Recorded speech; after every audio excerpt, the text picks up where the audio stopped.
Reach your impossible with the AI-powered Legion Pro 7i, Lenovo Legion.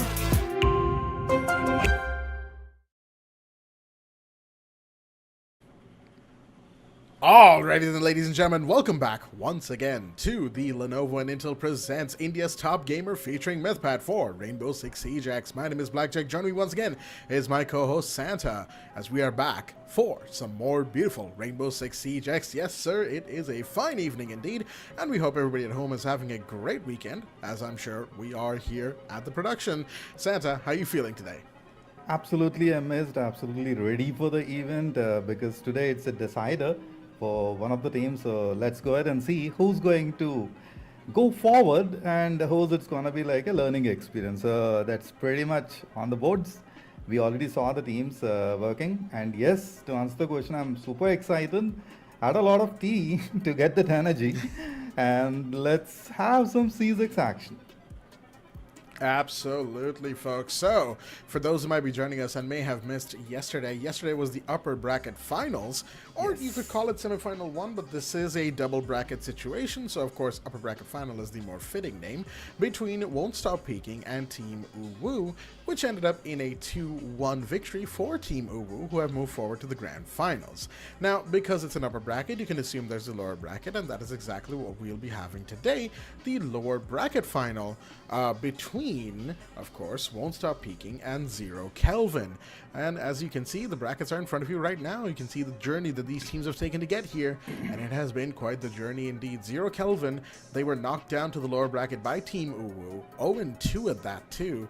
However, they won against Allegiance 2-1, and now they're facing up against Won't Stop Peeking, who also lost to Team Uwu. So both teams here, they're technically, whoever wins, it's going to be a grudge match tomorrow, the grand finals, but tonight it's going to be a fight for the right to get to that grudge match. And of course, one team will win, one team will have to settle for third place. Yes, indeed. And a point to be noted over here, Won't Stop Peeking. They faced Uwu. I believe they have faced Kelvin a lot of times earlier. I definitely remember them playing against Allegiance. We'll talk more about it, but let's take a look at the prize pool. It's 50,000 Indian rupees, ladies and gentlemen, which is divided as first place 25,000, second 15, third gets 10,000. So yes, get ready. A lot of action, a lot of amount is involved. Not to forget about Lenovo and Intel, and go for it. Oh yes, it is quite the amount of money that they are fighting for, that is for sure. Right now, of course, today, who will be third place in getting that 10,000 will be decided, but as we discussed yesterday, it's not just about the money, it is about the fun, the experience, and the fact that you get to fight against some of the best in the region. For this game we all love, Rainbow Six Siege X. With all that said, of course, tonight's match, folks, it is going to be a good one. Certainly looking like maybe another map 3 contender, especially with Won't Stop Peeking and how volatile they tend to be with their playstyle, as we saw yesterday, right? Because again, you go from a 7-2 victory in map number 1, then lose 1-7 and 3-7 respectively in maps 2 and 3. And I understand, Team Uwu is a very, very strong team. That roster, they do not play around. However, at the same time, Won't Stop Peeking certainly showed us a glimpse of what they are capable of in their good days, and we certainly hope to see more of that tonight in this particular matchup. But with all that said, of course, there you go. That is the matchup screen on your devices, on your screens in front of you right now. And I'll tell you what, these two teams, they've got quite the task ahead of them. Of course, Zero Kelvin right now are probably playing a little bit more underdog than Won't Stop Peeking is, because Won't Stop Peeking, of course, we saw them, we've seen them for years at this point, that team name and several members of that team to speak of. And on the other side, Zero Kelvin, well, they are a roster that has a few newer names, that has, of course, some older names as well. It's a mix, and we'll have to see if this roster can show us a new name for South Asian Siege to cheer for. Yes, indeed, new name most likely possible. Talking about Won't Stop Peeking, we saw how they played yesterday, and they are ready for today's battle. Yesterday they had a bit of challenge against Uwu, hence they are competing in the lower brackets. When we talk about Kelvin, They played against this team, and somewhere kind of like, they both know each other pretty well, I would say. All that's possible on the maps, and talking about the maps, we have Consulate and Chalet as a change, and the decider will be in Cafe Dostoevsky. Let's go. Now, you know what, Blackjack, I definitely want this maps to go all the way to the decider. Why not have a lot of siege action, and particularly for Cafe Dostoevsky? Cafe Dostoevsky, a map that we have seen so many times, and a map that certainly gets quite the exciting games. I will agree on that front, Santa. However, of course, the map that we're going to be starting off on is Consulate, picked by Won't Stop Peeking, a map that is a little bit more divisive, if I do say so myself. I hate it. Hate is a strong word. I don't necessarily like playing on it. Yeah. It's more so the dissonance between playing on a map like Consulate and, of course, commentating on it, because casting Consulate is fun. I get to see things that I normally wouldn't when actually playing on the map, and that is true for all the maps, yes, but it's particularly fun for maps that, maybe you personally don't like. In my case, that extends to both Lair and New Consulate. I keep calling it New Consulate even though it's been in the game for... how long has it been? At least three seasons by now? So it's been there for a while. But at the end of the day, some might call it a skill issue. But you know what? We're going to find some skills here. We're going to get into the game right now. Won't Stop Peeking versus Zero Kelvin, as we already have the bans coming in. Valkyrie and Ace to start us off. Not surprised with the Valkyrie ban, first things first on Consulate, because she is so good at hiding her cameras in so many corners and areas that you just don't expect. And on the other side, of course, you have the Thermite and a Zombie ban. More standard Breacher ban set coming out here. But of course, it's not just the bands, it is the players on both sides. Buckinator, Desmond, Disciple, I'm Noob AF, and Vinci from Won't Stop Peeking. And on this side from Zero Kelvin, we have Altair, Easy Clap, I'm Extreme, Sharp Edge, and Cobra. Yes, of course, and these guys have done a lot of devastation in the prior plays. So this particular matchup is a big time thing for both the teams. Oh, why not? It's the stage where it's one chance, and after that it's like tata bye bye for one of the team. They have to wait for the next and then try it again. And for the other team, the winner, they'll be moving forward. So it's a knockoff, and both the teams will definitely give their best of the best. Now, talking about the play, being the attackers, we have seen what Won't Stop Peeking has done time and again. Now it's all up to Zero Kelvin to make the best defenses, and looking the way they covered a lot of areas, be it the Talos area or the region nearby the office, it's pretty looking good. Alright, so of course site is on the first floor this time around to start us off, and it's very clear that Zero Kelvin has an idea of potentially how to go about this. Of course, the rooms in question, Exposition Room and Piano Room, excuse me. I still love that name, Exposition Room, which is like, the level design team said, you know what, we're just calling this room the same thing you would call a long dialogue scene that just explains everything, right? Exposition. It's just one of those, trivia tidbits that always gets a laugh out of me. Regardless, we've got drones coming in from Won't Stop Peeking. As we all know, it's round number 1. Both teams are kind of probing each other, figuring each other out, seeing what the defense is capable of, seeing what moves the attack is going to make. And it is, of course, given that it's first floor, there's going to be a lot of vertical presence. This is one thing that New Consulate is actually really good at, and that is a lot of verticality. There is definitely a top-down defense aspect to this map that not many competitive maps have, which are more horizontal to speak of. The Mira, interesting position to be in here on West Corridor, looking into the side with the Castle Barricade helping her. Desmond taking a little shot, still alive, more than healthy for that matter, as we have Altair being lit up right now. Never mind, Buckinator comes around and gets that first kill. That's a big one, and the Goya's been spotted inside of the bomb site as well. So the action, it's about to pop off. Lots being done, and 5v4 scenario, particularly, that's a troublesome one, and with this, it opens up a lot of possibilities. Desmond of the mark. Buckinator low, so not so possible for him to do as he usually goes for. Now, with this scenario, it's all up to Disciple and Vinci to make a connection, and it looks as if they are well prepared. Disciple knows for sure player peeking around the corner, but on the other front, wins. He gets a big one. That was a beautiful trade. 3v3 as of now. Got to see what Clap is gonna do, but Sharp Edge gets a big one on the other front. Oh my goodness, it's need to be covered, and there we go, an equalizer on immediately. Disciple low, and he has to get this 2k done for the round to go into the name, but seems as if it's covered from both the angles. Not a lot of room to work with. And you know what, Clap and Sharp both has a very good approach over him. Coming around the corner, he's going to find the Jaeger unawares of his position. Beautifully done. However, he's got to be careful of the bandit on the top floor right now. Clap is sitting and waiting, but he's moving around a lot. That might give away the sound cue of his position. And there we go. He has diffuser. He's going to go for the plant, and that is a good decision as well, given how little time there is. The drop from the hash comes in, but it's a post-plant situation. 40 seconds on the clock now for Clap to come in and get something going. Shots fired, and that's going to give away where the Grim is at least a little bit. You've got a big wall here, and the bandit, he's running around trying to find Disciple right now. He comes into the hallway, west corridor. This is where it's going to happen. He's hung in the corner right by the door. He doesn't know! And Disciple will go for the peek at the right moment. Beautifully done, beautifully executed, and saves the round for the team as well. A much needed clutch to get things started. Won't Stop Peeking, taking round one.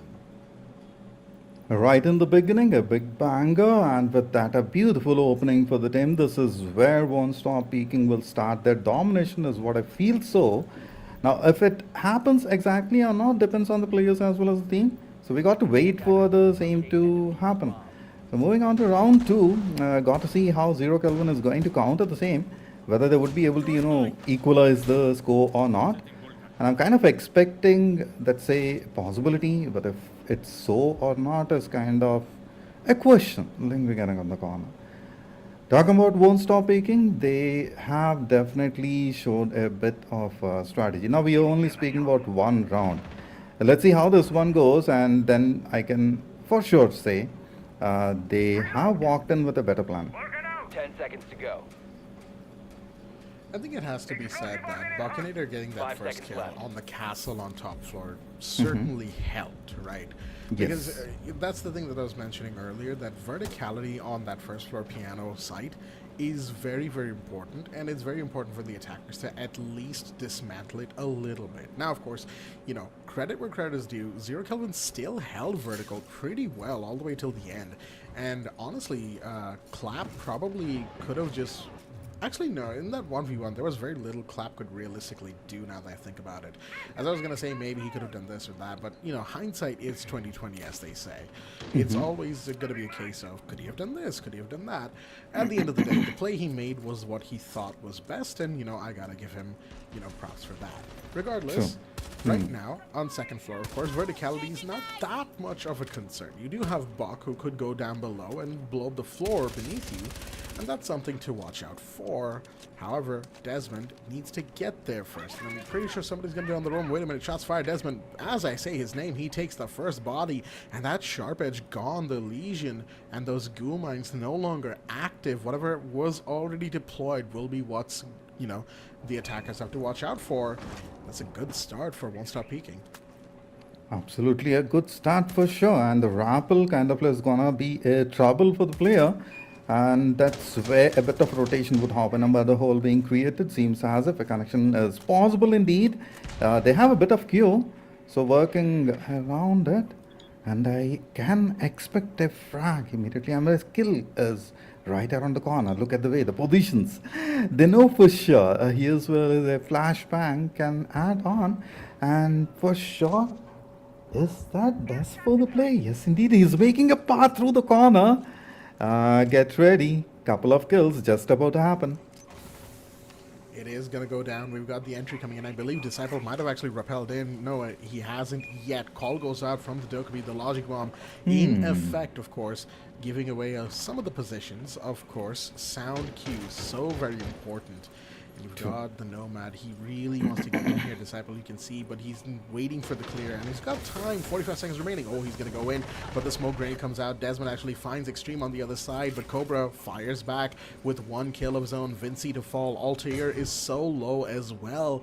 Got to be careful of the gunfights you choose to pick from there on out, but that smoke is doing such a good job of stalling. Disciple runs in again, and the peak is not successful. Altair goes down. The Frost Peaks actually gets one. Can he get 2? Yes, he does. Clap. Beautiful timing right there, and beautiful shot selection, managing to stop the plant from happening. But Desmond with the skeleton key, that might just be the key to the round, as it's all down to Amnoob AF, the last one, well, one of the ones getting affected by the FNATs.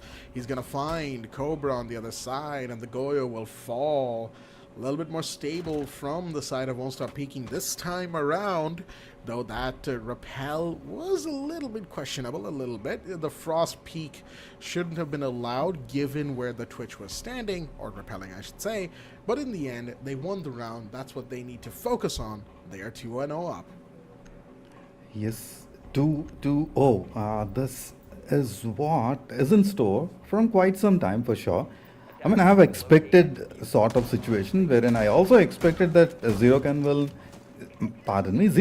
will try and equalize the situation. But seems as if the plan with which Won't Stop Peeking has walked in, with the aggressiveness that we usually see when they are the attackers, now that's in place. So that's where the things are turning into the favor. Now, how exactly Zero Kelvin is going to counter it is a question that's still there. So round number 3, got to see if the reinforcements can hold up, and the way Zero Kelvin is kind of making the second floor as their strong suit so far. Not so working great, but this could be round where they can back the first one. All things considered, you know, I'm pretty sure that a buck ban might end up being considered before round 4 starts for the third ban of this first half here. Desmond has been pretty successful so far. I mean, maybe not so in round 1, but round 2, yeah, those 3 kills were pivotal for the team. I like the inclusion of the Melusi this time from Altair, bringing in those, you know, Banshee deterrents, or what was as I like to call them, because of the sound that they make. It pretty much reminds me of 2016 dubstep. And on the other side, you've got pretty much the same lineup from the defenders from Zero Kelvin. The Jaeger is an interesting choice, though. Some might say that Wamai might be a better pick to hide those magnets and get utilities out of the way. You know, better, faster, question mark, it will always be. However, the main point here is, I think, the gun, right? The MP5K is great, don't get me wrong. But nothing beats the classic 416C, and that is exactly why Sharp Edge is probably going for Jaeger, one of the long-standing menaces when it comes to Rainbow Six. Breach on the single wall here has been done, and that, of course, is a single wall outside of meeting room, and an entry that's been made. Red pings are coming out as well from the drones. The intel is in hand. And it's all now up to Won't Stop Peeking. They've got a good idea of where people are and where to potentially go from. All they have to do is find that first body, that first domino, and no, they will be in there. The first domino we spoken about, so got to see if that's been taken out. It's kind of like a fall effect, and have to be ready. The wires in place, bang. And seems as if they are working on the sound cue just a little more. A quick peek, the flashbang worked in. Yes, indeed, kind of like did it a little bit, but on the other front, Buckinator quickly gets the best, but no, falls down immediately. Buckinator gone. It's a 3v4. Seems as if one more Vinci was not supposed to go down, and it is Desmond for the save along with Disciple. 2v3. Disciple making a mark right along with Desmond. Let's go. The deadly duo is in place. And ladies and gentlemen, the flames are not gonna stop Desmond as far as I know, but Disciple in big time trouble. It's not working in the favor. The health quite so low, but still manages to get the frag. Let's go. It's all up to Sharp Edge to get this 2K done. And seems as if he's well prepared, but on the other front, the diffuser, it's in place. Time not in the favor, 20 seconds on the clock. A lot of utilities being utilized over here. Desmond makes a big move on the other front, the flash. Oh, it's looking big, but seems like the trap is set. I'm getting excited for this particular one. the 1v2 for Sharp Edge. He's got to do what I believe it was Disciple who did that in the first round. So it's going to be a counter 1v2 if he's successful in this. He's moving around all the way to Secretary Desk into Console Office, but this might be seen. Yes, it will be. He's going to peek around and get found by Disciple. Beautifully done. The 2v4, I believe that was, between Desmond and Disciple. Call them the D&D because they've just completely flipped the script, just like how you would in a game of Dungeons and Dragons. D&D, get it? That's the joke, haha. Anyway, we have ourselves a 3-0 going into round number 4, and of course that means the final bans for the first half are coming in for both teams. And once again, this is where we get to see if we have target bans or if we have more generic map-based bans. No, we do have a little bit more of both. Fenrir going to get banned, of course. That is a little bit of a target ban. As you've seen, Fenrir be played all 3 rounds between both teams. And of course, FNAT, those FNATs, I'll tell you what, they are annoying to deal with, especially in a pinch. On the same side, Gridlock, that is a ban that is a bit more targeted than even Fenrir, because we've seen those track stingers completely shut down movement opportunities for the defense, and Zero Kelvin are like, all right, you know what, we've had issues with Buck, we've had issues with the Twitch, but most importantly, get rid of Gridlock.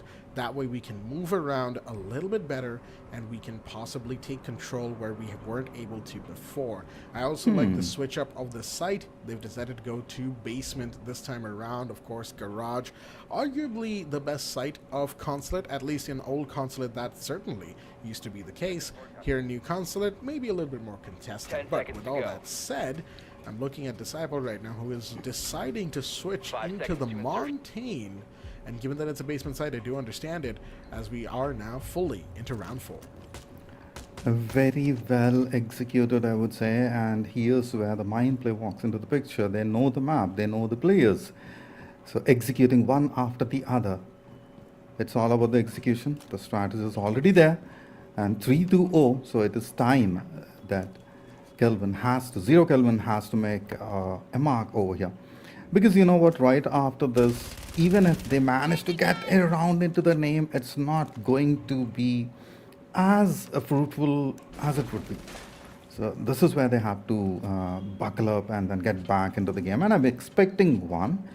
I expected in round 3, but that didn't happen. But round 4, most of the times I see that, you know, the team makes a little bit of mark.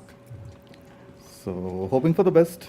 On the clock right now, 3-0. Let's see.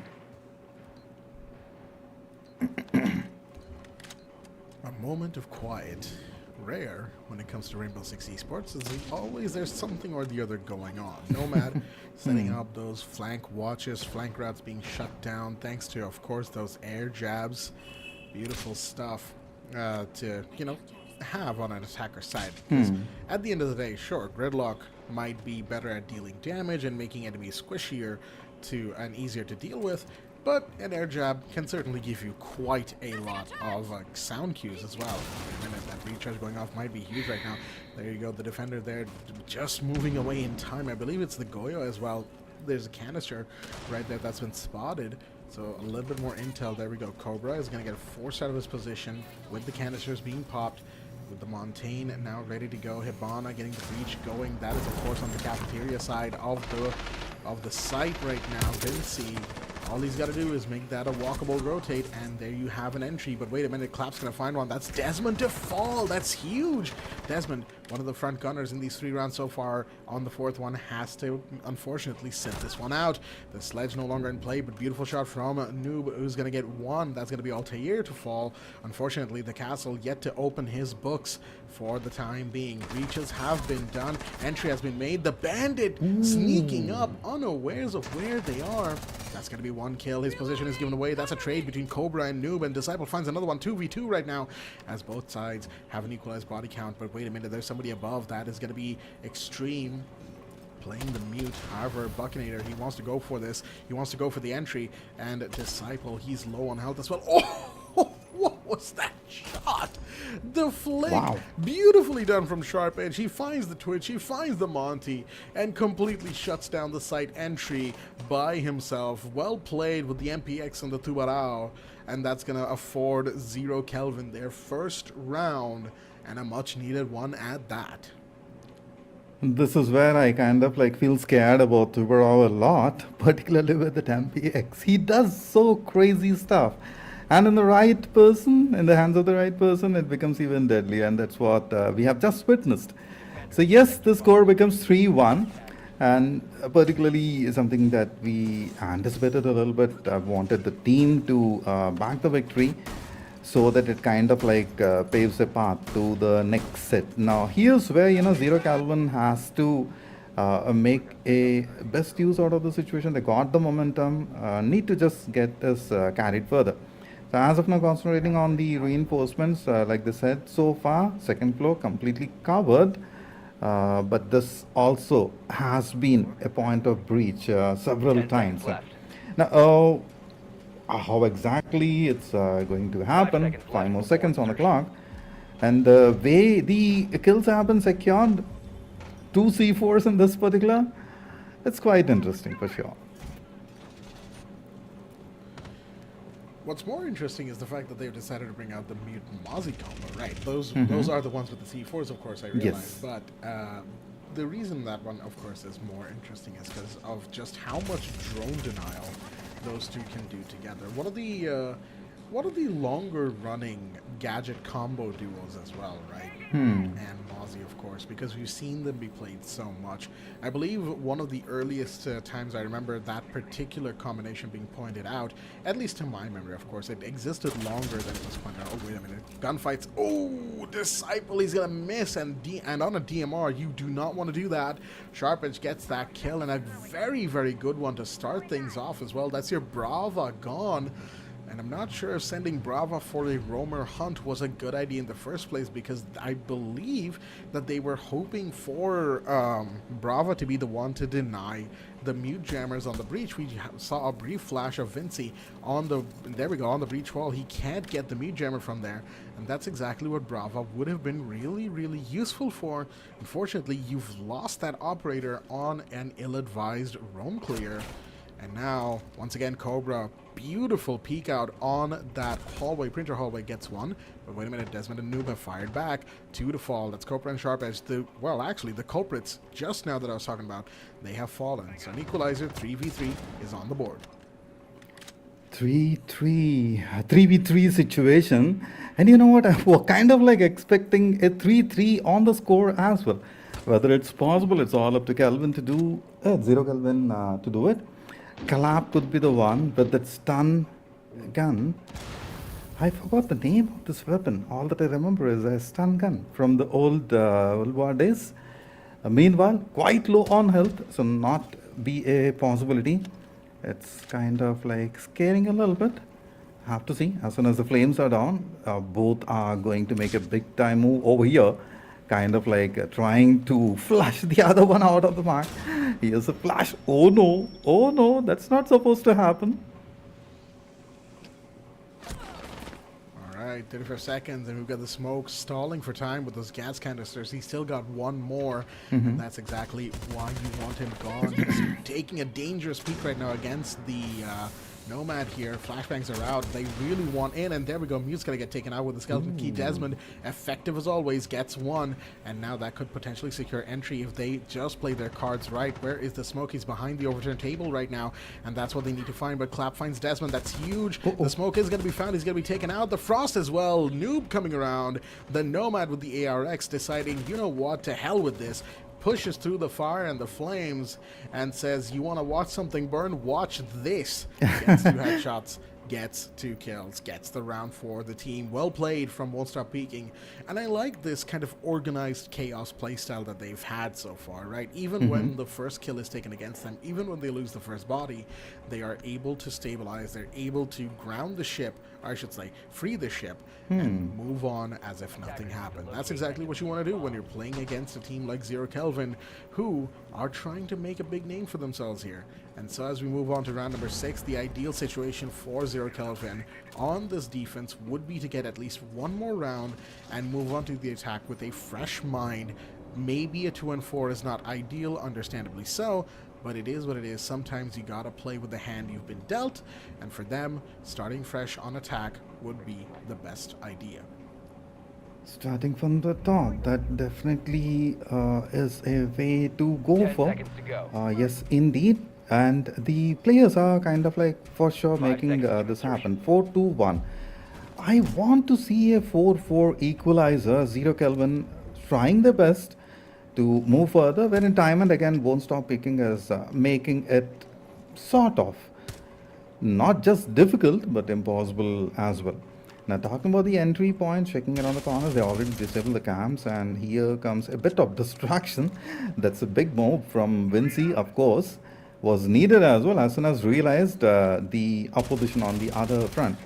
So talking about the defenses, Zero Kelvin definitely has a better positioning in this particular round, I would say. So round 6 could be the one to see like a score of 4-2, which may turn to 4-3, hoping for it.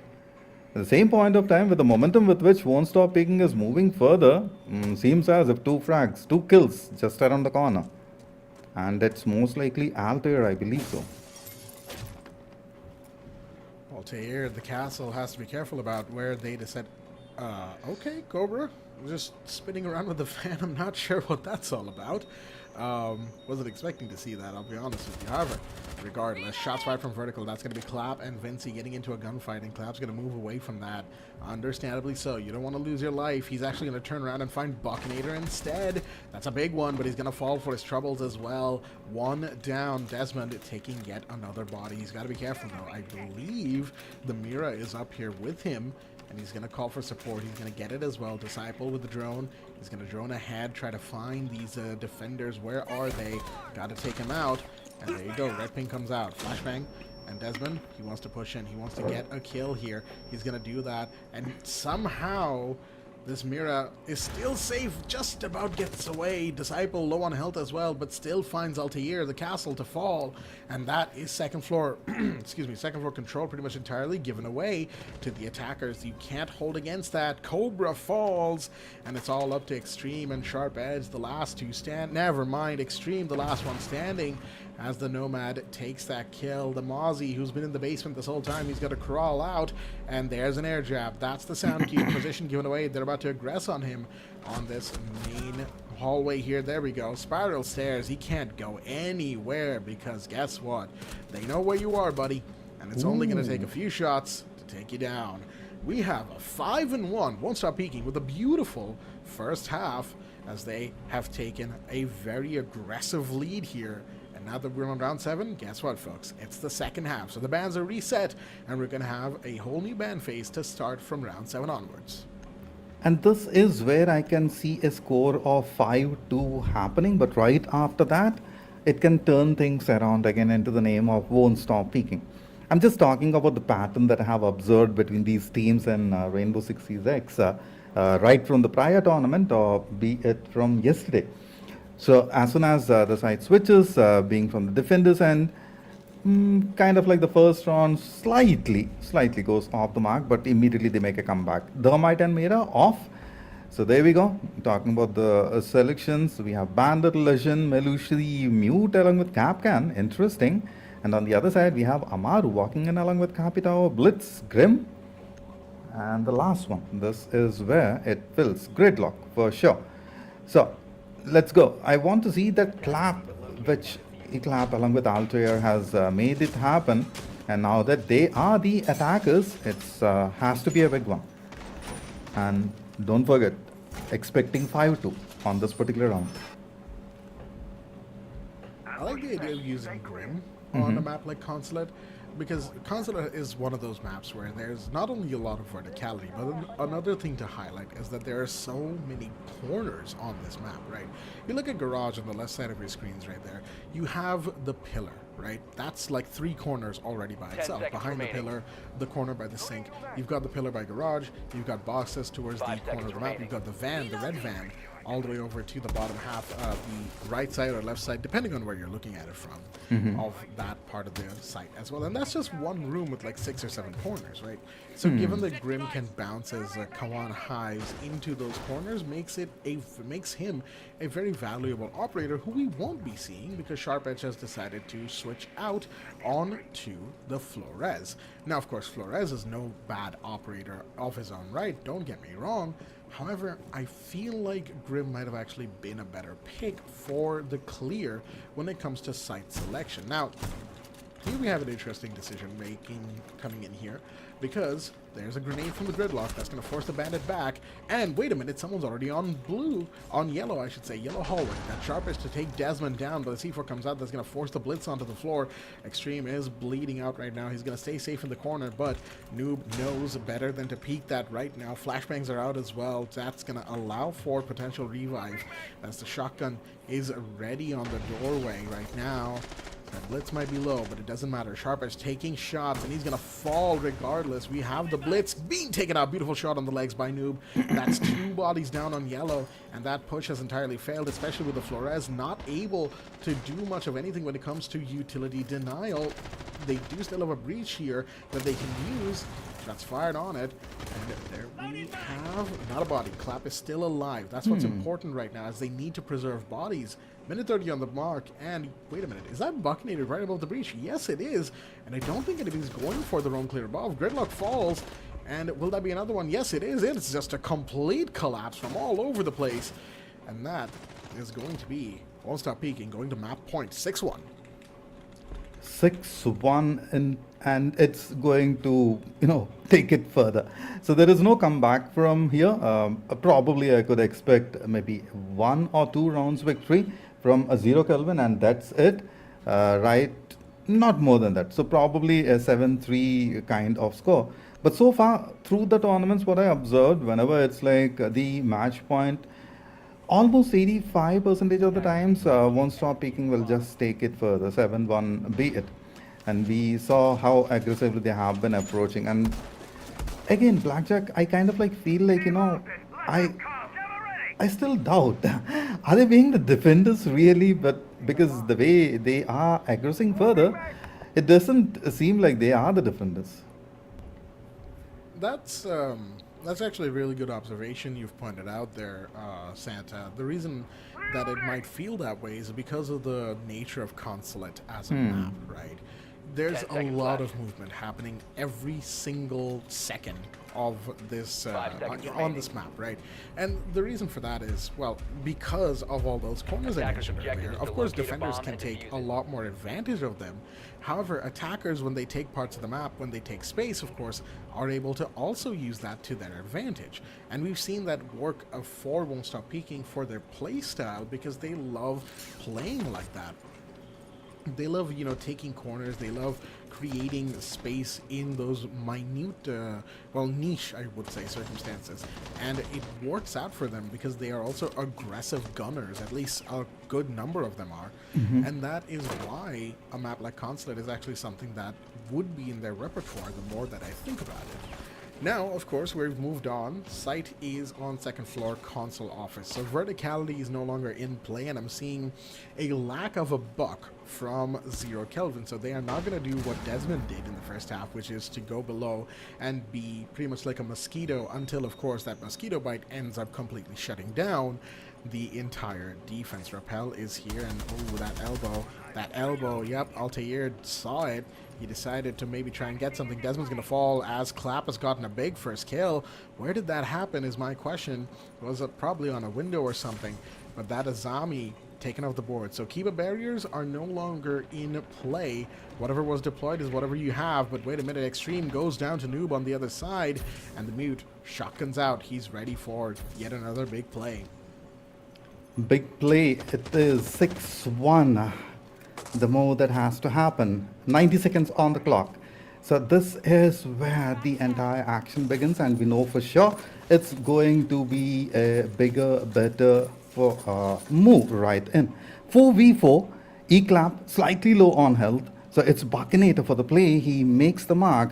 A bit of utilities dump on the other front. Both waiting for each other to walk and alt air.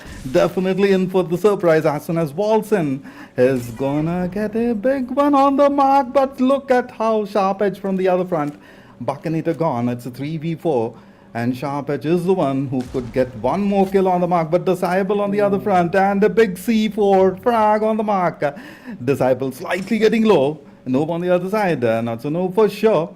And Clap is low. A shotgun for play. I believe it's a kill that's about to happen, and look how low Edge is getting. As soon as the turn happens and a quick peek, it's a kill for sure, and here it is. You gotta get that goo mine out of your shins, Sharp Edge. I'm not sure what the idea was there. Easy Clap falls on the other side to Disciple, and now Cobra's in a 1v2 with 10 seconds remaining. There's only so much he can do, as guess what? There's a shotgun. He doesn't even know that he's about to face one. He's gonna swing out, and that's gonna be the kill to Disciple. Buckinator from beyond the grave with the goo mine is well, that was the linchpin of that round right there towards the end, because I believe that if the Grim had been allowed Yellow Stairs control, which he had, if he'd just gotten the push, that might have actually ended up going to 0 Kelvin. However, I'm not sure what happened there, but he didn't get the goo mine out of his leg in time, and Won't Stop Peeking end up winning map number 1, 7-1 for them in a quick turnaround first map, as they have taken the early lead on the map count. Amazingly executed play, I will say. Lovely strategy. So that's where the big things happen. 7-1, right on map number 1. And Consulate made the mark. Now, what I'm excited to see is in Chalet. Because if you remember, yesterday I spoken a bit about Chalet and how excited I am for the map. A beautiful look around, but at the same way, our operator kind of, they break things around. That's where kind of like a heartbreak situation. But at the same point of time, we are talking about X where this has to happen. So best wishes for both the teams, and the way Won't Stop Peeking is going further. Quite a dominant stance compared to yesterday. Also, talking about patterns, this is how it began with Ubu. But in map number 2 and map number 3, it was like a different situation. So let's hope that does not happen today, and Won't Stop Peeking makes their mark on these two. I think it's also a case of the fact that Won't Stop Peeking came into Consulate with a plan, and they clearly have a lot of experience on that map as well. Credit where credit is due, they definitely move like they knew that map about as well as someone would know maybe Chalet or Oregon or Clubhouse playing the game for a few years, right? So clearly the practice has paid off, and they showed us exactly what they know on that map as well. Of course, mind you, everything that happens today, Team Uwu will be seeing, because of course it's all being streamed, right? And that allows Team Uwu to get a little bit of preparation done for tomorrow's grand final. However, of course, what also really matters, oh dear me, looks like I had a bit of a moment there. Apologies. Early morning internet where I live is not the best. However, point notwithstanding, what I was saying is that Team Uwu, right, they are seeing this, or at least they have the option to see it if they want to. It's all streamed after all. So tomorrow's grand final, say Won't Stop Peeking gets in there, they will of course have an Uwu who's had the time to do their homework. So it's all the more excitement for tomorrow, but of course that doesn't mean that the excitement for tonight is done, because it's a best of 3, and we still have a map 2 and potentially a map 3 to go through. But of course we'll also have those stats that we love to break down at the end of each of these games, folks, so don't you worry, sit tight. And map number 2, of course, it's Chalet, that we'll be going to very, very soon. Chalet, a bit more of a common map when it comes to X, and certainly a map that gets played a lot, regardless if you're in ranked or pro, pro league. Whenever I refer to, competitive X, I tend to stick to pro league as a wording, even though that actually hasn't been used in years, I think, at this point. Regardless, there we go. Stat screen is up for all of those at home who love this information. Of course, a certain someone who used to be a very common place in the community, they would love this one as well. But regardless, we have a pretty interesting statistic turnaround, as both sides do actually have a player who didn't do a whole lot in terms of their actual KD. That of course being Vinci and Altair, 17 and 18 respectively. However, the difference is Vinci stayed back playing support roles like Breach and Breach support for the most part. He wasn't meant to do a whole lot of forward play. On the other side, Altair, the reason Altair's KOST is lower than Vinci's, despite being a similar scoreline, well, because Altair was playing in far more forward positions, and it required the use of utilities that should have netted him a couple more kills and a little bit more presence in the map. Unfortunately, not to be. The rest of their lobby, of course, pretty good spread all around. Of course, Disciple, far and away the standout with a 93% KOST, 1.51 EPS, and of course 13 and 7 in the overall turnaround of KD. However, Easy Clap on the other side for Zero Kelvin being the, I think, standout entry fragger as well. Yes, indeed, 3-1 on the first kill ratio there. So, all things considered, Zero Kelvin has a few things to really take away here in their favor, and I do hope that they, hold on to that, because they're going to need it when we get to Chalet. Yes, of course. 12-5. Oh, wow, indeed. And that too from a player that I haven't expected. So it seems as if, Vinci kind of like took control over there, allowed the teammate to move a little further and get the numbers in place, because this is where we see a lot of change happening. So not to forget that Vinci is the player who's normally the top fragger from most of the times is the top fragger from the team. And talking about numbers, these are pretty common. They go up and down most of the times. So let's see how Chalet is going to pave path for both the teams, and I'm quite excited. So ladies and gentlemen, grab your coffee, grab your popcorn, be ready, because a lot of Seas action is still in store. 2 more maps. And speaking of 2 more maps, let's have map number 2, folks. We're getting right back in. That's right, no breaks. We are in here, right here and now. Map number 2, Chalet, is on your screens, and we are already in the ban phase here and now. And folks, guess what? We might see pretty similar bans to what we saw in Consulate. Is it going to be the case? Ace and Valkyrie to start us off. Yes, indeed. Of course, Ace and Thermite have been getting a lot of bans in the pro scene recently. And I've seen this kind of ban meta for the attackers come out, where it's like the breachers are the ones to get banned. And I 100% understand Ace and Thermite, because those breaches they make are huge. And so much area is denied for the defenders just by those massive, holes in the walls existing. As Thermite says, a really big, swear word here, hole coming right up. And of course, speaking of Thermite, he and Valkyrie are going, not Valkyrie, Mira are going to get banned right there. Of course, Mira on Chalet is a bit more of a menace, as we have seen before. So Mira ban, totally expected. And the Valkyrie, well, we've talked about it before. Those black eye cameras are hard to spot in a lot of situations, in a lot of corners. But just because Valkyrie is banned, guess what? There is another defender with utility that can be put almost anywhere on a map. That is the Maestro, who's going to be in play from Buckinator. Buckinator got to get it done. The second map in the best of 3 series has to look forward for more. And Bone Stopping being the defenders, well, of course, it's just the role. Just the role. But for the team, most of the time we see is that, the attacks. But yes, from the defensive front at this juncture. Zero Kelvin on the other front, being the attackers, they have to work a lot. We are talking about the map of Chalet. Here comes the beauty. I love the mansion a lot. And a lot of destruction just about to get unleashed. So have to see who's going to be the top fragger. And there goes the grenade carrier. Normally I call it the RC with a bang.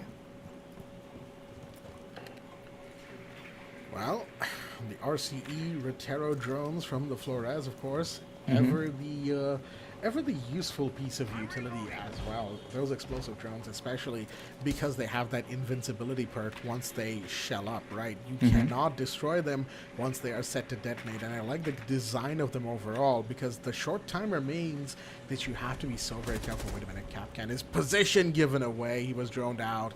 And Vinci, unfortunately, didn't really have anywhere to go. Caught between a rock and a hard place, and he will have to fall. First kill of the map, and it goes to the favor of Zero Kelvin, and a good one as well. Capcan, of course, the 9x19 VSN, a pretty powerful gun overall, but Desmond fires back. The Echo in play right now, finds easy clap. That's your Nomad gone, and Newwood might actually be coming up on another one. He sees the move happening from the Ace there, so he's got the call actually. That's not Ace, that's Grim, my bad, Ace is banned. But he's got the call of, hey, there's someone here you guys might want to check out.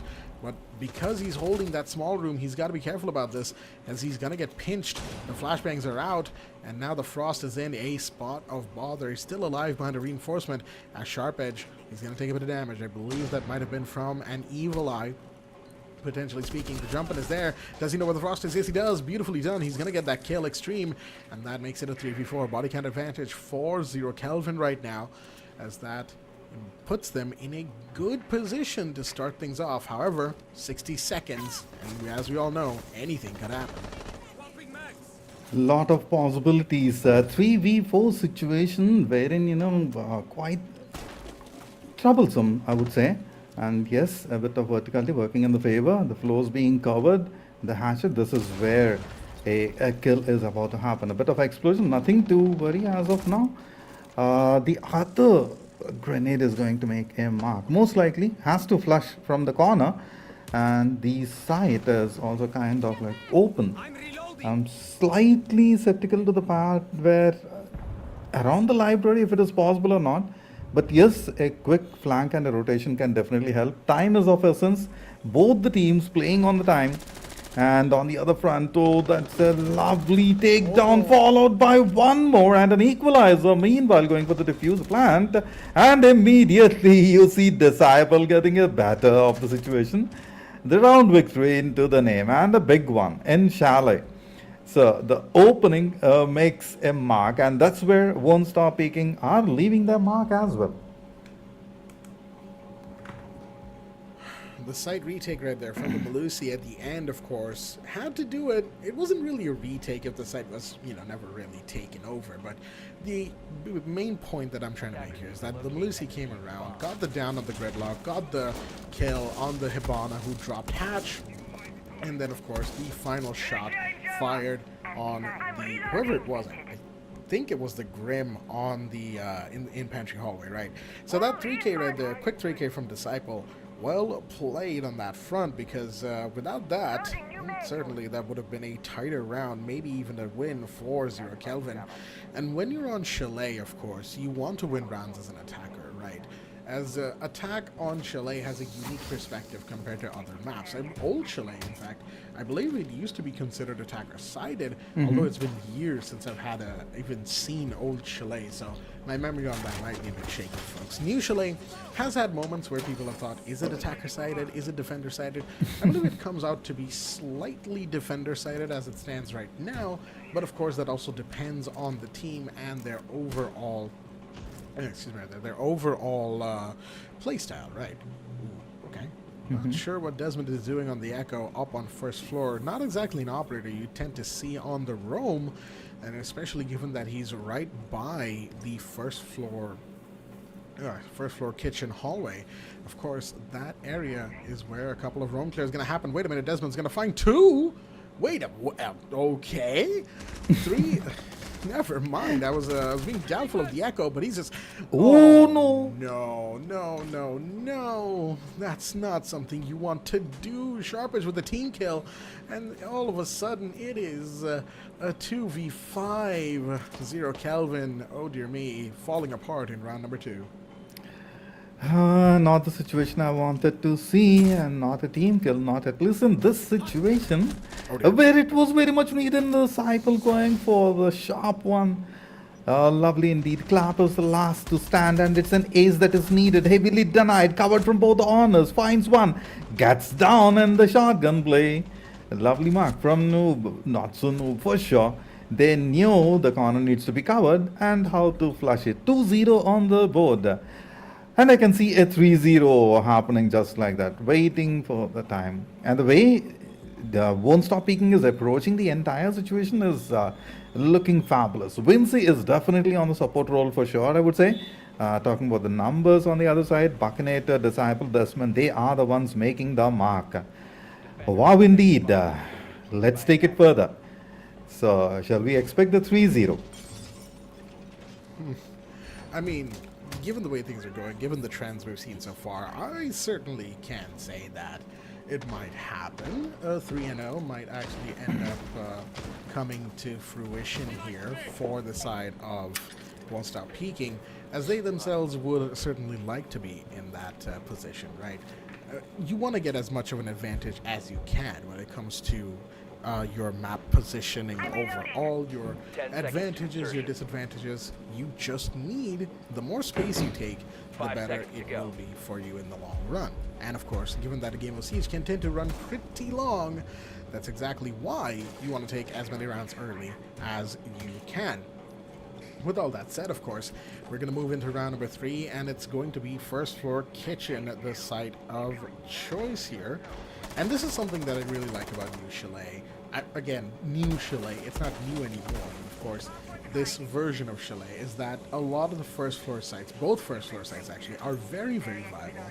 All you gotta do is have a little bit of a change in playstyle, and suddenly, boom, you know exactly what you're doing on this map. Of course, First Floor Kitchen used to be a pretty common site in the very older version of Chalet as well. Oh, is this a jump out? Is this a jump out? Disciple, what is the thought process here? I want to know. There has to be a drone or something giving away his position, right? Maybe? Yes? No? Can you even jump out of this window? I don't think you can. Desmond's going to find one. Again, the entry frag from the Echo. And whoever's on this rappel, oh dear me, I don't think that drone would have seen the Malusi right there. Even if it did, that's a dangerous position to be in. Desmond's going to fall. That's a good kill right there from Cobra. One taken. And there we go, Disciple's going to fall, and the castle looking away at just the wrong time. Easy Clap will come around with the kill, but Vinci's here to maybe, hopefully stabilize the ship. He gets one of his own, and he's going to try and look for another on this top floor. He's on the roam, of course, being the kind of guarantor for the top floor rotations and all that, and he's got to be, because those keeper barriers are going to come into play potentially as well. He's opened up the Raora Dom panel that was on the piano big door, so that of course is in a point of contention for the attackers right now, as we have a Grim Kawan Hive going out on Sunroom stairs. That of course allows for whoever the defender was trying to get up there to be flushed out. Dom panel's been closed once again, but Buckinator, he's just hanging down just below the stairs, hunkered in his position as the cluster charges ring out across the map on top of the site. You can see here the idea with the, of course, cluster charge is that the fuse is clearing utility, clearing site, just getting rid of almost everything. That one shot, oh dear me, Vinci trying to take out the track stingers. That's exactly why Vinci hasn't been able to push up so far, because of the track stingers. That one shot might have given away the fact that, hey, there's somebody still up here.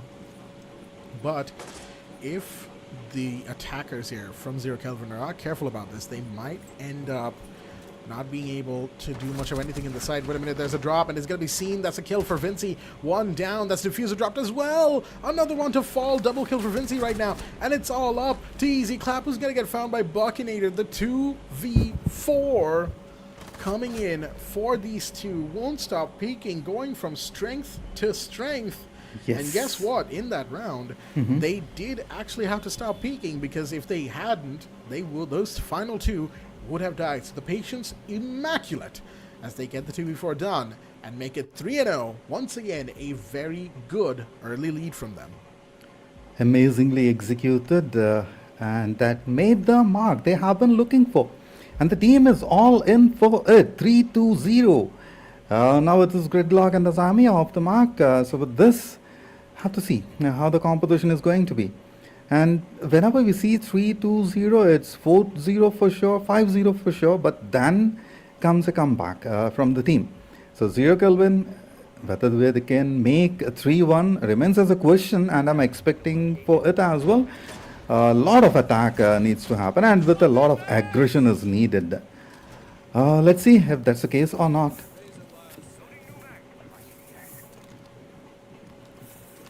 Well, as it stands, 3-0, 0 Kelvin, they've got quite the task ahead of them. They essentially have to do a entire reverse sweep from here, right? And if Yes. it gets, worst case scenario, worst case scenario, the first half ends in a 6-0 to won't stop peaking, that means that they simply cannot 10 afford to seconds fail insertion. anymore, right? True. Because not only would they have to win 6 straight rounds of 5 Rainbow seconds Six at left that before point, insertion. just to get to overtime, mind you, not even a guaranteed victory there, they would Attackers also objective need to then win map number 3. And again, in Siege, nothing is ever really guaranteed, right? Yes. Anything can happen. Even a team with very little professional experience can beat some of the best of the best. It has happened before, and it sure will happen again as the years go on. But of course, enough philosophical waxing, that's what Buckinator says anyway, as he gets the first kill onto Extreme. Just, why peek out of library window? Why not? When you're 3-0 up and 1-0 up on the man count, you get on the map count, I should say, you just want to get as many kills as possible. But, buff up your stats a little bit. Get that KD ratio up. I'm just kidding, of course. At the end of the day, it's about getting that first kill. And guess who they got as well? It's a Flores. No more Rotero drones, so any and all destructible utility that won't be shot or converted by Brava is going to be very, very safe indeed. And Sharpers, mind you, has to get a bit of damage as well. So you got to be careful where you peek from here and where you... Oh, dear me, Noob on the other side is going to fall. That's Mezzanine push coming in from Altair and could get the Jaeger out of here. Rochelle, of course, free up vertical. No, never mind. There's the down. There's the kill. The Warden is going to find Altair to start things off, and Mezzanine was actually a double hold. Oh my goodness, what a shot. Buckinator with one. Vincey's going to fall on the other side, but does it really matter when you're in a 1v... Never mind, a 0v4. They didn't even pick the poor Jaeger off the floor. Noob was bleeding out the whole time, but they didn't care. They got the kills, and they are hopefully going to get the Jaeger to a health specialist anytime soon. Doc, sitting in the command center, he's thinking, all right, guys, you got to pick him up at some point, right? Yes. Anyway, 4-0 on the scoreboard. Won't stop peaking. They are looking mighty indeed.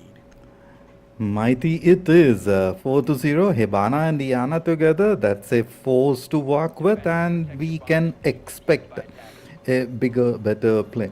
Now, being the defenders, quite a bit of challenge being presented, of course, and Kelvin is kind of like failing short to break this defense. So that's where the entire equation is kind of like falling apart. Vincey on the other front is looking quite strong. I have seen a better, and the way it's being approached, I can for sure expect some bigger numbers from the player, not as the prior.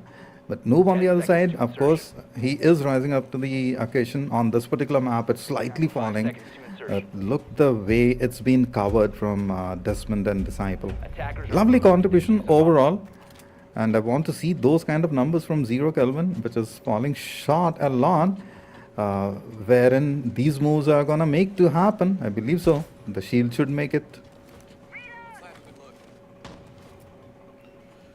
Early rounds, of course, a little bit of quiet for both teams coming in, as they will just take this second. Of course, 0 Kelvin has a few precious moments to potentially set something up. And you know what? Actually, one thing that I might like to see from them is, a complete throwaway of caution, right? Throw caution to the wind. Go for a rush. Go for a big play. Because you're going to want to eventually do that, right? Maybe, maybe not.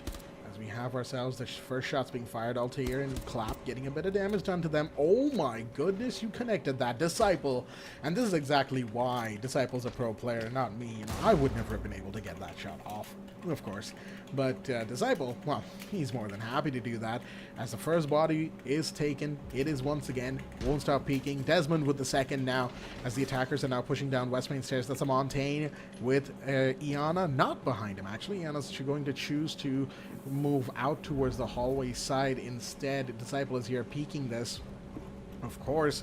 And wait a minute, Noob's gonna fall. Desmond's gonna fall. Double kill for the Montaigne. What just happened right there? Not sure, but that's a good good set of kills right there. Monty making sure that the team isn't down and out yet. But he's also half health, so he's got to be careful about this as we see the push coming into trench door on the backside of Wine Cellar. Wine Cellar, yes. And I'm expecting a move from both Vinci and Buckinator, just waiting for the moment to occur. But as soon as the peak happens, he could get into a troublesome move. Look the way it's been set up on the other front. Both are well prepared, and Vinci as well knows for sure. Player is lurking around the corner. Here comes the shield. The shots connected. Oh, not a lot to deal the damage. But yes, indeed, on the other front, moving right into the line of fire. Even from Won't Stop Peeking, we can expect this counter rotation working in the favor. Look the way they've been covering a crossfire situation. Vinci gets the better, Disciple as well. The last one standing goes down in the name of Vinci, and just like that, another round victory for Won't Stop Peeking, who has made the mark. And here comes the big numbers. You gotta feel bad for the Monty player right there, right? He True. moved down the West Main stairs. He managed to equalize the body count. So much effort, ultimately, to just get taken off the board.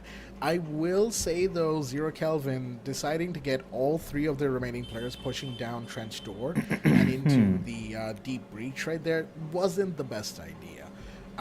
Like the Iana could have been kind of a wild card play, coming down blue or the main stairs even, because there were players trying to make a rotate, right, from top floor, or not top floor, first floor. So they could have called those defenders, they could have potentially made a little bit of a flank watch play, or just in general, have someone in a safer position just in case things go south. You've got someone in a different angle pushing and pinching them, the defenders that is, away from their comfort position. So overall, while the idea was there from Zero Kelvin, the execution towards the end kind of fell flat, and that's pretty much true for how this map has gone so far for them, right? It's been a case of their initial ideation is great, what they're bringing out, what they're thinking is actually really good. It's just been a case of their execution falling apart because Won't Stop Peeking. They have given us quite the match, I will say, though. 5-0 up already, and they've only lost one round so far. Certainly making a name for themselves here and now, as they desperately, well, not desperately, but they definitely want to get back to grand finals. And tomorrow, folks, that is going to be a game and a half to watch out for. But we're not done yet. At the very least, 2 more rounds of Siege are yet to be played as Sharp Edge gets the first kill. That's a good one as well. Buckinator to fall once again on these Solarium windows. I keep calling it Sunroom, but Solarium is what it's actually called. Solarium windows. I'm not sure if it's just Buckinator. No, actually it was Disciple as well earlier on. I think in round 2, if memory serves correctly, 2 or 3, who had that moment as well, peeking on that window. Desmond falls as well. Sharpers with 2. All right. Signs of life coming out here from the side of Zero Kelvin. Disciple falls to Extreme as well, as we've got a bit of verticality set up. Oh no, that Boogie Drone's not going to go anywhere. Unfortunate, but it is what it is. You just got to move on. They've got a good advantage though. 2v5. The body count is definitely looking in their favor right now. Body count rising up 2v5. This is a round which can turn into 5v1 scenario. Vinci and No moving in, forced to meddle with, and No makes a big one, falls into the hands, and Vinci is the last to stand. He has to get the job done for the team. It's a 1v4 ask, a huge one indeed, particularly when your opposition is so strongly situated, and the attackers, Zero Kelvin ready for the same. Vinci knows for sure a quick tap. That's all that was needed, the one quick tap, and just like that. So 5-1 on the scoreboard. Not to say, can we see 5-2, particularly with the switch happening? It's quite possible. It could be. It could actually happen that Zero Kelvin starts winning round after round from here on out, right? However, of course, whether or not that is the case, we'll have to wait and see. Ace and Azami, the first bans in the second half, as it is round 7, of course, which means the second half is now underway. And to start things off, we've got, again, a little bit more generic bans, all things considered. I keep calling these generic bans because they are bans you see across different maps, across Yes. different teams. They're just bans that are more generalized, right? Thermite and Yes, Fenrir indeed. on the other side. Once again, you have bans that are, once again, what would be considered generic because we've seen these bans before. We've seen these operators get taken off the board before.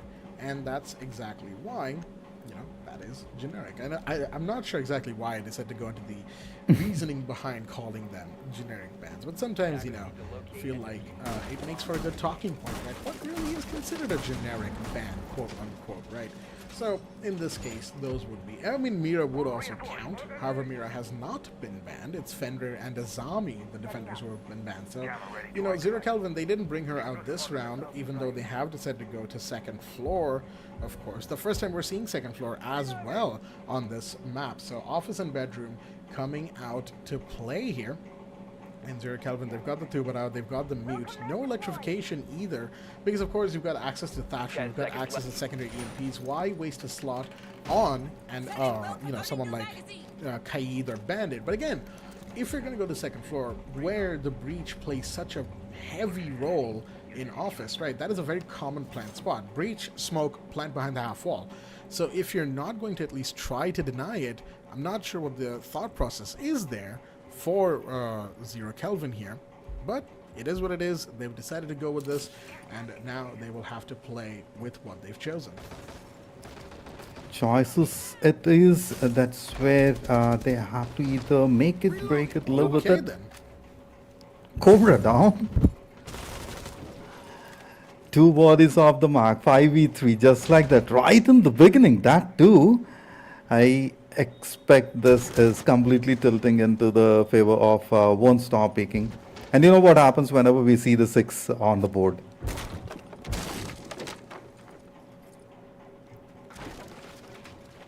Oh, okay. Jump in the bathroom right there. Disciple, he's already in here. He's going to get shot up for his trouble right now. That's from the piano side of things. Altair will get one. And on the other side, Buckinator has fallen. So the verticality not working out. Never mind. Noob. I'm not sure what happened right there, but he's just team killed his mate. He will get one in return. A little bit of avenging action going on. Shots will be fired from inside the bathroom. He's got a Guma in his shin. Tries to get a flashbang out. He's going to get killed instead. Altair with that body. And Vinci, he's just holding upside down rappel. All he has to do is just stay here. And the defenders know they're not going to just, you know, move down the hallway, give away their head right there. As Won't Stop Peaking, a little bit of a moment right now to talk about what exactly happened. And of course, it was a breakdown of communications, I believe, especially with Noob team killing. That's something you never want to do. It's a bit of a hurt. It hurts team morale, I'll tell you that much. A lot. However, the other thing about this is that Vinci could pull off a 1v2. Sure, he's done before. Oh, and he's gonna get that kill through the wall. 1v1 Alright, situation, all Altair being taken out. This is where it can turn things around. We were expecting a heavy play from Zero Kelvin, but it seems as if that's not gonna happen any further. And waiting for the time to action. That's a shotgun in the hand. That's where I get scared a little bit. Ready for the same. A little bit of shots fire. Nothing to worry much about. Whereas 20 seconds on the clock and has to make the move as fast as they can. Covering the corners and ready for the same. Look how undeterred the player is. A mother hole for the first shots connection. A lot of health's been taken out. A quick peek. And no utilities. Okay, there are 3. But this peek is all that's needed. But the shotgun, oh my goodness, that too, he was turned around. And a lovely execution. Lovely execution. Had it been a different weapon, the outcome wouldn't have been the same.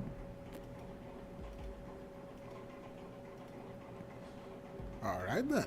Second round for Zero Kelvin right now. That is, of course, a little bit of shout, a little bit of a fight back from them. And as they say, better late than never. 2 and 5 down, though. They still have to get 3 rounds just to equalize and then push for a potential victory in map number 2. On the other side, Won't Stop Peaking. Well, a little bit of a breakdown of their playstyle. A little bit of a little bit of a issue cropping up there, and especially with that team kill on Solarium Stairs. I know that's like the third time I've brought it up, but the point with that is, folks, that that's not something you want to do. That's not something you want to end up happening. And the reasoning is, of course, because if you team kill, again, there's going to be questions. Why'd you do that? Why'd you shoot me? And then, of course, tensions are going to rise because nobody likes being shot by their friend, right? Trust me, I know. I have a friend who does that. It's like, not even for fun. It's just that he's just one of those where it's like he gets startled very easily. So that's why he sometimes team kills. So it tends to run the tempers pretty high. And for Won't Stop Peeking, that's something they would like to avoid. So just take a deep breath, guys. Move into round number 8 with a fresher mind. And of course, it's easier said than done when you're playing for high stakes right now, of course, in a tournament like this. But it is what it is. Right now, we have ourselves a round 8 with Disciple looking to push into the bathroom side. And of course, second floor control for Won't Stop Peeking. That's what they want to take right now. Control it is maintaining the position. All players intact. There goes the RC car with the grenade. I got to see who is it going to be claimed. E-Clap is the one to get the kill, I believe so. Have to see. The position is definitely stronger. On the other side, Desmond slightly in a troublesome matter, but can manage it out. 5-2. Got to see if that can turn to 6-2 or not. And this is where Zero Kelvin is trying to buckle up as much as possible, get back into the game, and it's very much needed for them to make the mark as fast as they can. That much is true. Meanwhile, we've got the blue hallway window here opened up. That, of course, means Mezzanine is going to be harder to defend on wider swings here, and that's exactly why Desmond is on this window here. He's got himself, of course, the Rotero drones that have, I think, taken out the shield on blue stairs as well. He's going to throw another one in just for safety's sake. Never mind. He's just going to decide not to do that instead. As, yeah, just reposition, get yourself in a place where you won't get shot from, hopefully. And it's all about taking control of second floor library. You get control of that part of the map, this site opens up like no other. Flashbangs being thrown right now, of course. The Jaeger will probably be able to intercept a couple of them, but never mind. Desmond finds one. That's one body down. Make that another. That's an attacker. Vinci to fall. And interesting, as a 4v4 situation is in play, but second floor control is almost in the hands of the attackers. There was somebody on Mezzanine who dropped down instead. Good decision making right there. And Sharp Edge on the basement could potentially be the playmaker if he comes up at the right time. Timing it is, that's a crucial one, of course. When it's a 4v4 situation, you have to coordinate a lot of shots trying to get connected. Not going to happen. Extremely into trouble. Immediately retaliates back. Try to retaliate wherein had to fall back. Correction over there. And meanwhile, Buckinate with the FAMAS. He has been doing it time and again in the prior maps. Yesterday as well. And the big one going off. Wow, wow, wow indeed. Down to 3v2. Let's go. Won't Stop Peeking. About to go for the 6th. Uh-oh. I said it early. Wait, you had the Kawana Hive. It gave you the position of the castle. But even then, the castle managed to get the peek out. But the time is going to run out because the diffuser was dropped and the Grim had no time to go for the plant again. Miscommunication. I'm not sure why the Grim would choose to just turn away from the castle. You threw the Kawan Hive into pantry. At least take a second to see if that's going to reveal a defender position or not, because that is exactly where the castle was sitting. And that's exactly where he swung from, dropping the diffuser and taking precious time away from the attackers to go for the plant. Bodies dropping, yes, is one thing, but the time, you just did not have time to make a mistake like that. And that's exactly why Won't Stop Peeking will lose that round. 3 rounds now, they've lost to Zero Kelvin, and especially that round is going to sting because they will feel that they had it. Definitely so. It's a round that they should have won, if you ask me, because they had control. They had everything going their way. Buckinator with the Twitch on blue stairs with those 2 very important kills. I understand that somebody on Kitchen Hallway might have caught him unawares, and that tends to happen, sure. But the rest of the team, Disciple, Disciple, and I believe it was Vinci, either that or Noob, whoever it was, should have played that a little bit more strategically, potentially dropping earlier, getting your Kawan hives in. Whatever could have been done should have been done. Won't stop peeking. We understand that you are, of course, in a really good position right now. Don't get me wrong, 5-3 is still strong, and of course they have the one map advantage, but at the same time, you just have to play to your strengths and get a clean victory where you have the chance. Giving a team, any team, the chance to make a comeback is dangerous because you run the risk of losing stamina quickly, and then, before you know it, even when you're playing seriously, you start losing rounds, and then eventually you lose the entire matchup before you know it. So that's something you want to avoid. That's exactly what we hope to see from Zero Kelvin, from Won't Stop Peeking, I should say, as we have the push coming in onto Trench. Lot of moves, and the moves are where the numbers will happen on the board. Disciple has a better position, expecting 2 kills out of him. Buckinator contributing the same, has some other hole in position. Just a quick peek is all that's needed. The side's covered, and this breach is going to make a big mark, but position slightly compromised. Vinci was not supposed to be going down like that. Disciple has to hold the position. He knows for sure. There goes a utility. The player making a quick peek, I believe so, and would immediately be deleted. That's what happened. And Cobra, for sure, did not expect. Disciple had the better angle over him. The next to go down is gonna be a big, but meanwhile a C4 play. Boom, and deleted. Right, then Noob is going to get one in return. Sharpage is also on the ground, mind you. The revive coming out on the Thatcher, that's going to allow him to get back into the fray. And same for Sharpage, but both of them are low. Someone is peeking blue, and that's exactly why we had Buckinator, not the Thatcher, the Maverick, I should say, who got downed earlier, right? You need to be careful when it comes to how you choose to play this particular part of the map, because there's always going to be a C4 thrown, but there's also always going to be somebody holding blue and somebody holding the pillar in Wine Cellar. Those are very common angles. I'm not sure exactly why those weren't being watched, especially when the breach happened on the front wall facing the big garage. So, you know, a little bit, again, of errors coming out in the play style here.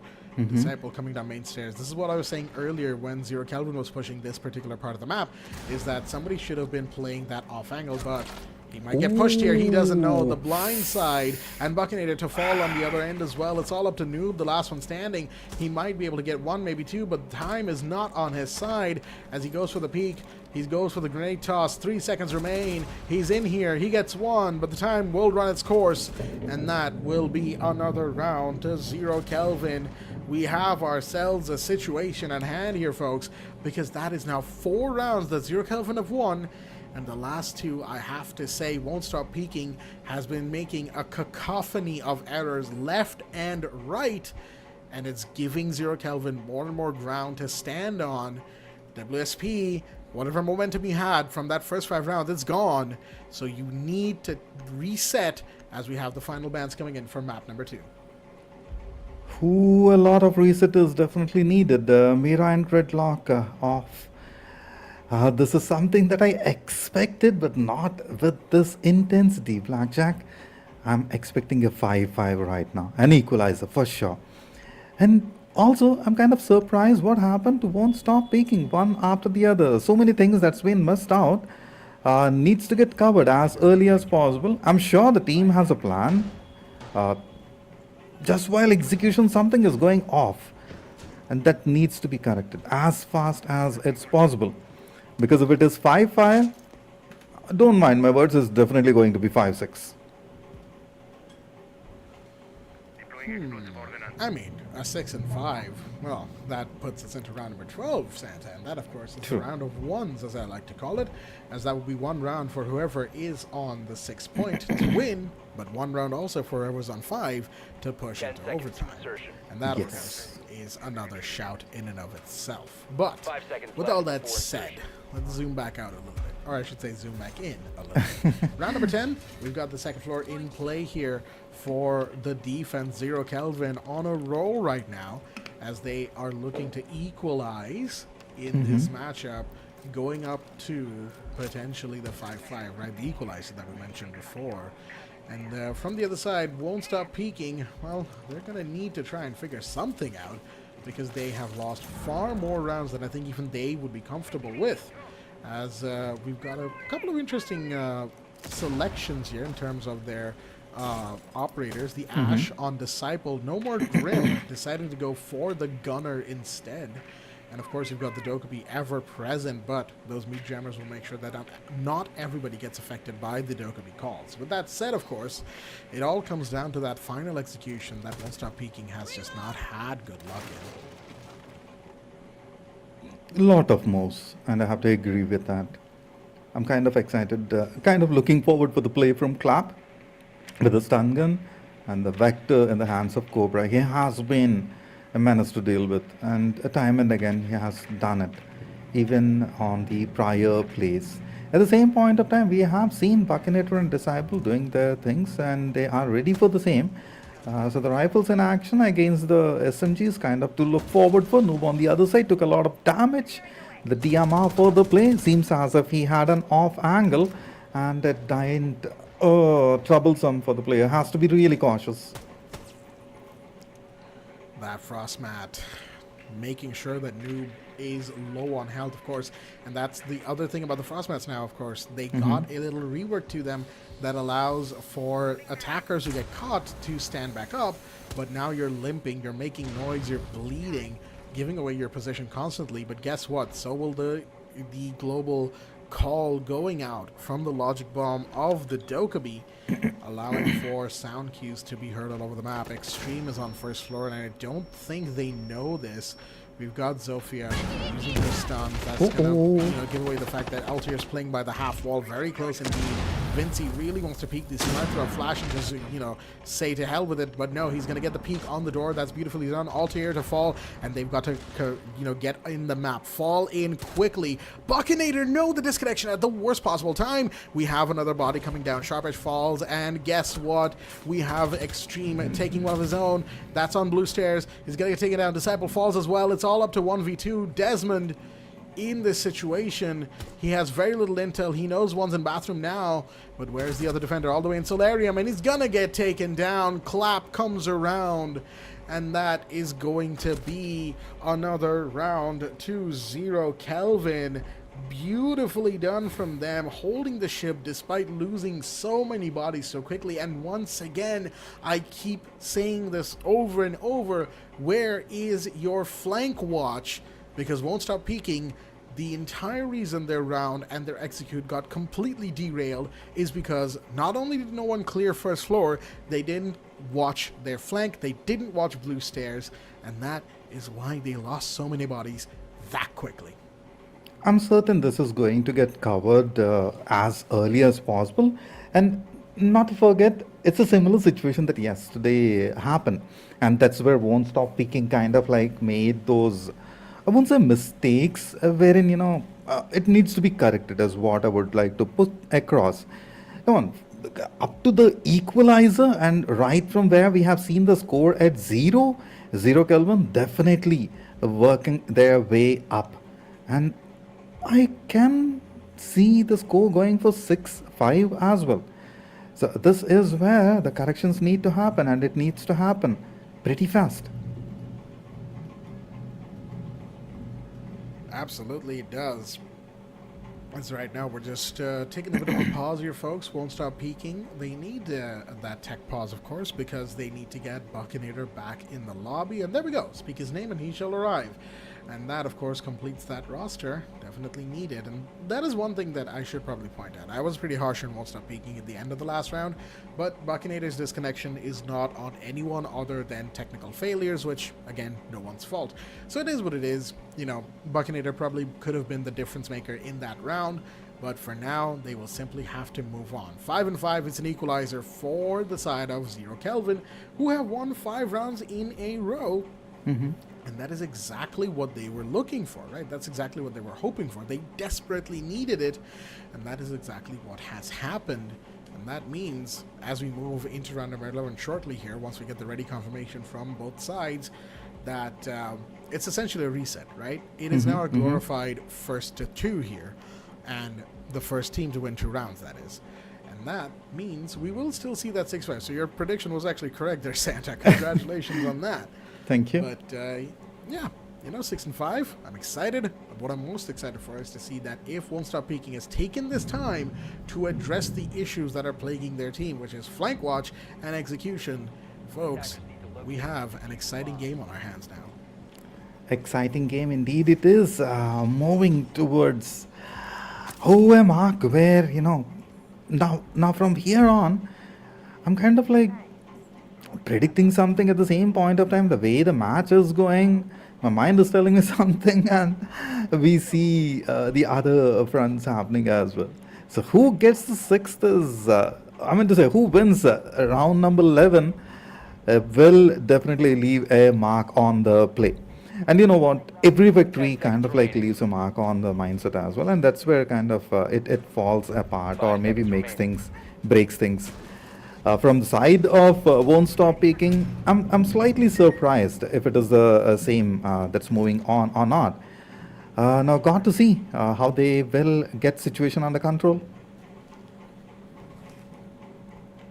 It's really just a case of stopping the rounds that they're hemorrhaging right now. Won't Stop Peeking, right? They are losing. Well, I say are. They have lost so much ground that you really can't afford to lose in situations like this. You have to make sure that things go your way, right? That things are more comfortable for you as a team, and they just haven't really been able to do that. I'm not sure what changed, or something in the team dynamic was just not in their favor, maybe, potentially. We will never know. The point is that because things have ended up this way, they aren't able to quite fully, give themselves the runaround of what they need to change. Whether or not that, of course, comes down to their communication is yet to be seen, as of course we casters don't have access to their comms, and that of course is something that is reserved for bigger grand final style matches. But for now, whatever their comms are going to be, it has to be calm, pardon the pun, as we have an attempt coming in to control the second floor. They've already wasted over a minute and a half on this, so whatever they need to do it quick, as 90 seconds remain on the clock. 90 seconds. This is where excitement begins. This is where the action begins, and we look forward for all of that. So the players are as well buckled up, ready for the same quick peek and a denial immediately. Desmond is known for those quick shots. This eyeball contributes a heavy one. Now it is Winzy to move in. Meanwhile, you'll see I am now slightly taking a bit of damage. It's kind of a distraction that's working in the favor. Oh, 2cam still to work with. Unfortunately, Desmond falls, and that's kind of like looking not so good. Sharp Edge, known for the same. He'll go for the second as well. Ready for the same. But Disciple stops him on track. That was pretty much needed. Otherwise, it could have went into their favor. Of course, Alter, the last one standing, the man of the hour. He has to go for the 4. Not gonna be easy. He's cornered out. Covered from both the angles. It's a trap that has been set. Flush him out of the mark. He gets one, but Buckinator with the FAMASA. Time and again, Buckinator rises up to the situation and gets the best out of it. I'm not sure why he turned back, particularly. Probably could be covering the hatchet. 6-5. 6-5 it is. So Blackjack, can we see a victory? Well, I'll tell you what, Santa, that round definitely gives me more confidence in Won't Stop Peeking's playstyle and their chances to close things out on map number 2. After 5 rounds of what felt like that entire team had been put to sleep, they have woken back up. 6-5 is the scoreline. We are now in the round of ones, folks. Round number 12 is in play, and as I described before, 1 round for Won't Stop Peeking to win map number 2 outright on a 7-5 scoreline and finish off this entire game. However, 1 round for Zero Kelvin, to bring this back and turn this into an overtime situation, make it what is essentially a 1-2 once again. Can they do it? Will it be overtime, or will it not be? Find out on the next episode of I'm Just Kidding. We are, of course, now on round 12. It's going to get in. Action phase is going to start. And looking at the overall selection of operators here, I like it. They've got emphasis on breach between the Hibana and the Maverick. Excuse me, I had to take a second to remember his name. Thatcher, of course, always present, ever present when it comes to breaching. But I also like the use of Grim once again from Disciple, feeling a bit more confident to bring in a slightly more intel-heavy operator. And that, of course, you always love to see. Yes, yes, and yes, indeed. Situation turning in their name won't stop picking. Definitely ready for the same. Getting excited. This round is going to be in either favor. 3 C4s to work with. That gets me excited. You know how much I like to look forward for the boom and the bang to happen. Okay, now Zero Kelvin, how are you going to take this round? Is where it will completely decide whether you'll move forward or not. So both the teams are well prepared. They know it's high stakes and they need to get things done into their name as fast as it can be. Time is of the essence, and here's the moment that we are waiting for. Desmond coming down Trent stairs right now. That's, of course, the exterior stairs. He's just going to hold it down for the moment. Now, of course, last time Won't Stop Peeking decided to attack this particular match, I should say map, this part of the map. They had a moment where, unfortunately, they just didn't check their flanks. I say that all the time at this point. Extreme on the other side is going to get one. That's huge. As get taken down, I should say. That is huge because the roamer has been taken off the floor. And that is the Mozzie as well. So it's a good gunner who normally is able to be the playmaker for a lot of situations. Hatch is going to get taken care of in the same vein as well. Buccinator expending his bullets on the other side, taking a bit of damage to boot. Blue is being emphasized on slowly but surely as the breach onto blue, I should say onto deep trench should happen in just a second here. No one's going for it, but he's got more EMPs to help him out, help himself out here. As there we go, EMP will ring out. Of course, the kill rang out as well onto Altair. Sharp Edge will fall as well. All right. A much more confident Won't Stop Peeking here as they have taken over the side. Grimm's bees are coming in. That's giveaway position of the bandit. Plant is happening successfully, potentially speaking, as we have the push coming out. Easy Clap falls, and it's all down to Cobra. The last one standing in a 1v5. Where is this Goyo, folks? He is deep inside a big garage. His position is now given away, and all he can do is really peek, try to get one team kill from Desmond onto Noob once again, but of course this time it might not, you know, be as detrimental as it was the last time. He's also careful about somebody dropping Hatch behind him. He should be, and all right, not sure where the Grim was going, but it doesn't matter. Desmond will get that kill, and that, folks, will be the final round of this matchup. It took a moment. There was a lot of highs and definitely some low lows. However, it will be Won't Stop Peeking to win 7-5 in their favor and a 2-0 on the map count. I won't lie here. I kind of like expected the score to be like 7-2 and it would be a close. Definitely a lot of fight from Zero Kelvin in this particular map. Kudos to the play. Amazingly executed plan over here, and they made it happen. 7-5 against Won't Stop Peeking. Fabulous indeed, and I'm excited. Particularly, they caught me with the C4 play. I wanted some more explosions, Blackjack. I mean, who wouldn't, right? Who wouldn't? Oh yeah. Yeah, no, I agree with you there. A couple more C4 explosions would have been definitely fantastic to see, but at the end of the day, it is a 2-0. And a BO3, that means Won't Stop Peeking has won, and they're going to be our second grand finalists for tomorrow, folks, facing off once again, I should say, against Team Uwu. So that's going to be a grudge match and a half, that is for sure, and a long-standing rivalry between teams that have played in this region for a very, very long time. But with that said, of course, you know, big shout outs to the side of Zero Kelvin. They gave us a good game at the end of the day. And even though the scoreline will say 2-0 going forward from here, that second map, they will always remember as it got very, very close indeed. It was a 5-5 and 5 straight rounds to take away from a team like Won't Stop Peeking. Yeah, no, that's well played to them at the end of the day. So take heart, Zero Kelvin. They have shown us great potential, and we do hope to see them back in future tournaments across South Asia. as they are a team that could make a name for themselves. We will wait and see how far they can go. But with all that said, of course, that brings us to the end of this particular matchup, this particular BO3 that happened today, folks. And it was certainly an enjoyable one. It started off a little bit samesies as yesterday, right? With the 7-1 on map number 1, felt pretty similar to yesterday's beginning. However, we saw quite the shift around in map 2, and I'll definitely say that it gave me a lot to be excited for. Game to be excited for, and was waiting for a lot more. And indeed, as expected, very well deserved victory. Won't stop peaking. They had the plan in action and they got the job done time and again they rose up to the situation and has made the mark. I'm still excited, slightly fumbling on the words. Because the shots that's been done, the executions, the quick peaks, and a lot of things, a lot of action occurred. So here comes the numbers. They speak for the same.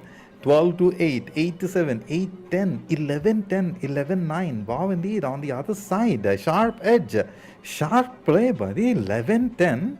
An amazing score as well, 80%. Had it been a little more contribution from Extreme Cobra, Clap and Alter, it could have been different. But then again, you know what? We can always say that, if this happens, that happens. If that happens, something else happens. Also, 2-0 is something which I didn't expect. I kind of felt like 2-1. Looks forward. Well, a 2-1 certainly would have been exciting. Yes, indeed. That was not the case ultimately, of course. As that comeback was stopped in its tracks, the hopes were dashed. We saw Won't Stop Peaking win fully. And at the end of the day, we are, of course, always here for more Rainbow Six, and that's exactly what's going to happen soon. But don't you worry, folks. We have this stat screen. And I think all things considered, like you said, we can always sit here and speculate on, what could have been done. Maybe this could have been different. Maybe that could have been different. Hindsight is 50-50.